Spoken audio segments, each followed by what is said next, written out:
ሐሳብ ባንቺ ፍቅር ተመረዘ አዲስ አበባ ከተማ 4 ኪሎ አካባቢ ተወልዶ ከፍልውሃ በላይ ፊትበር ከሚባለው ሰፈር ያደገው አንጋፋው ድምፃዊና የብዙ ሙያዎች ባለቤት ግርማ ነጋሽ የሙዚቃ ሙያ ጅማሬው መሰረት የተጣለው እዚያው በመኖሪያ ሰፈሩ አካባቢ ነው። ከወቅቱ ታዋቂና ተወዳጅ ድምፃዊ ጥላሁን ገሰሰ ጋር ሰፈር መጋራታቸው ትውውቃቸው እንዲጀመርና ጓደኝነታቸው ጠበቅ እንዲል እድል ፈጥሮላቸዋል። ታዳጊው ግርማ በጓደኝነት የቀረበው ሰው አገር ምድር የሚወደውና የሚያደንቀው ታዋቂ ድምፃዊ መሆኑን እንኳን አያውቅም ነበር። ግርማ ነጋሽ ተወልዶ ያደገበት አካባቢ ለኪነ ጥበብ ቅርብ መሆኑና በርካታ የሙዚቃ ባለሙያዎች ለውሎ አዳራቸው የሚያዘወትሩት ሳቅ ጨዋታ የደራበት አካባቢ መሆኑ የታዳጊውን ግርማ ትንሽ ልብ ለሙዚቃ ፍቅር ለመማረክ ሰበብ ሆኖ ነበር። ተረታወይ ባንቺ ፍቅር ተይዤ ግርማ ነጋሽ ገና ከጅምሩ የሙዚቃን ሀው የቆጠረው ከአብሮ አደጉ ሰይፉ ዮሐንስና ከአርቲስት ጥላሁን ገሰሰ ጋር ነበር። የቤተሰቦቹን አርፈ ትምህርትን ተማር ተግሳጽ ችላ ብሎ ሰፈሩን ከሚያዘወትሩ ድምፃውያን ጋር አብሮ እየዋለ ከሙዚቃ ጋር ተላመደ። ልጅነቱን ባሳለፈበት 4 ኪሎ ፊት በር አካባቢ ይኖር ከነበረው የወቅቱ ኮከብ ድምፃዊ ጥላሁን ገሰሰ ጋር ሰፈር ተጋርተው ባንድ አካባቢ መኖራቸው ይበልጥ አቀራረባቸው። ግንኙነታቸው ከተራ የሰፈር ልጅነት አድርጎ የቅርብ ጓደኛም አደረጋቸው። ለክፉ ለደጉ የማይነጣጠሉ የልብ ጓደኛሞች ሆኑ። ጥላሁን ባለበት ደግሞ ሳቅና ጨዋታ፣ ዘፈንና እንጉርጉሮ አይጠፋም። ይህ ሁኔታ ታዲያ የትንሹን ግርማ ትንሽ ልብ ያሸፍት ጀመር። ሁኔታው የግርማን ቤተሰቦች የሚያስደስት አልሆነም።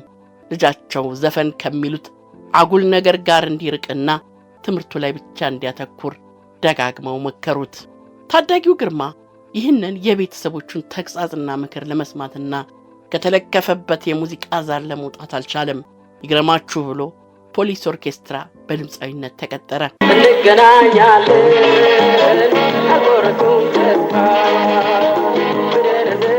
ፖሊስ ኦርኬስትራ ውስጥ እያለ በርካታ ጥሁም ዜማዎችን በመድረክ ላይ በመጫወት አድናቆትና ዝናን ለማግኘት ቻለ።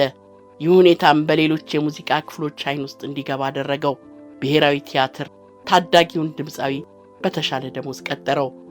አንጋፋው ድምፃዊ ግርማ ነጋሽ ለመጀመሪያ ጊዜ በመድረክ ላይ የተጫወታቸው ዘፈኖች የኔ ሐሳብና ምን ነው ተለየሽኝ በመባል የሚታወቁትን ነበር። የኔ ሐሳብ ባንቺ ፍቅር ተመረዘ ምን ነው ተለየሽኝ፣ የኔ ሐሳብ፣ እንገናኛለን፣ የሸማኔ ፍቅር የተባሉ ተወዳጅና ዘመን ተሻጋሪ ስራዎቹን ጨምሮ 8 ያህል ዘፈኖችን ለአድናቂዎቹ አበርክቷል።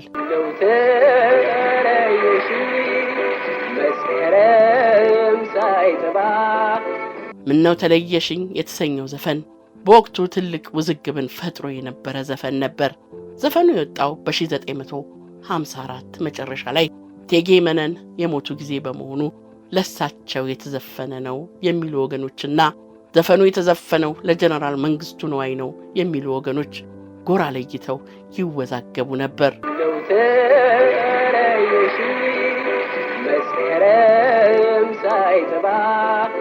ስራዎቹ ከፍተኛ ተቀባይነትን እያገኘ የእሱም ስምና ዝና በድፍን አገሩ እየታወቀ ሲመጣ ከቤተሰቦቹ ጋር ከፍተኛ አለመግባባት ተፈጠረ።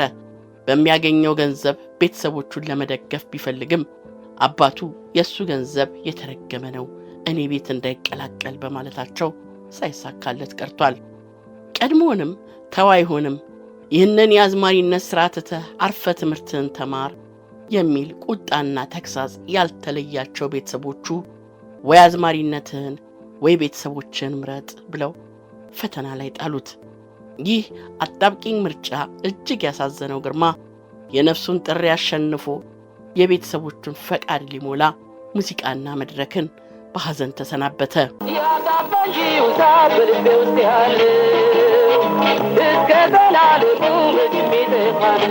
ግርማ ሙዚቃን ተሰናብቶ ሲወጣ ኑሮን ለማሸነፍ የጀመረው ሥራ የኮካኮላ ፋብሪካ ሽያጭ ሰራተኝነትን ነበር። በሽያጭ ሰራተኝነት ወቅት ወደ ክፍለ ሀገር ለስራ ሄደው ኮካኮላ እርጉዝ ያስወርዳል እንዴት ወደዚህ ይዛችሁብን ትመጣላችሁ ብለው በተበሳጩ የአካባቢው ነዋሪዎች ተደብድቦ ተመልሷል። ከቆይታም በኋላ በ1959 ዓመተ ምህረት በማስታወቂያ ሚኒስቴር ውስጥ የትራንስፖርት ስምሪት ክፍል ኃላፊ በመሆን ተቀጥሮ አገልግሏል። ከዚያም በጋዜጠኝነት ሙያ በኢትዮጵያ ራዲዮ የስፖርት ጋዜጠኝነት ሙያ ውስጥ በመግባት ከታዋቂዎቹ ቀደምት የስፖርት ጋዜጠኞች ከነጎርፍነህ ይመር፣ ይንበርበሩ ምትኬና ደምሴ ዳምጤ ጋር ለዓመታት ሰርቷል። የአርብ ምሽት የባህል ሙዚቃ አዘጋጅና አቅራቢም ነበር።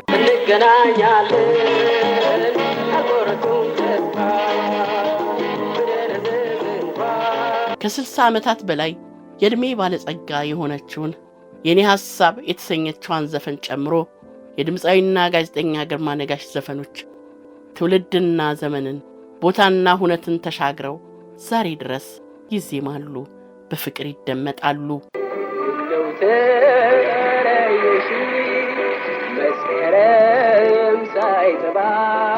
ምነው ተለየሽኝ የኔ ሐሳብ እንገናኛለን አዝናለሁ ስላንቺ የሸማኔ ፍቅር በብዙዎች ልብ ውስጥ ከቀሩት ስራዎች ውስጥ ጥቂቶቹ ናቸው።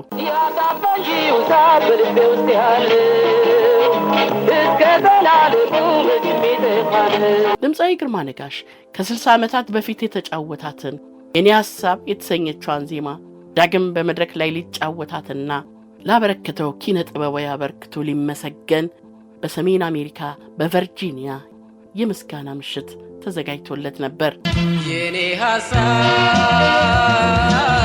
ባንቺ ፍቅር ተመረዘ።